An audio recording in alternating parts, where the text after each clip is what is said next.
Com 40 anos de profissão, o jornalista Saulo Gomes já viu muita coisa. Hoje, o nome dele está relacionado ao caso Chupa-Cabras, mas ele deve ser valorizado principalmente por ter feito matérias numa época em que não havia liberdade de expressão, a ditadura militar. Saulo, de 56 a 64, você trabalhou com total liberdade de expressão no governo JK. Dentro do regime militar, como era trabalhar?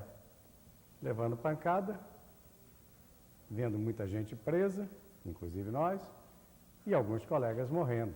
Mas fizemos a notícia. O regime militar não proibiu, ou não conseguiu, pelo menos, evitar que alguns repórteres, e eu me incluo entre eles, fizessem o seu jornalismo sério, bravo, verdadeiro e independente. Lógico, arrostando com as consequências. Como era essa repressão? De toda forma possível.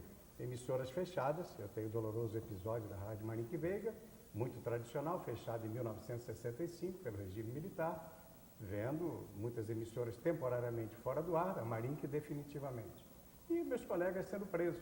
Eu estive exilado, estive preso, mas quando voltei para o Brasil, prossegui e fiz algumas reportagens consideradas impossíveis no regime militar. Eu sou um daqueles que não aceita a ideia de que não se podia trabalhar. Se quisesse, trabalhava. Então, você fez muitas matérias naquela época em que era difícil trabalhar. Cite uma delas, por favor. Olha, eu tive dezenas de matérias que foram verdadeiros desafios ao governo militar. Mas para os moços saberem, os mais velhos, recordarem, o jornalista Hélio Fernandes, fundador e ainda hoje diretor do jornal Tribuna da Imprensa no Rio de Janeiro, foi preso e foi confinado na ilha de Fernando Noronha por ter escrito um artigo na primeira página do seu jornal, esculhambando com a memória do Marechal Castelo Branco logo após a sua morte. Ele depois, em face da repercussão internacional, foi transferido aqui para Pirassununga, interior de São Paulo, onde esteve confinado. Era impossível se fazer a reportagem, porque os militares não deixavam chegar a Hélio Fernandes, porque ele iria repetir os fatos que determinaram a sua prisão e o seu confinamento. Eu cheguei e fiz a reportagem. Desafiando os militares? Sim. De que forma?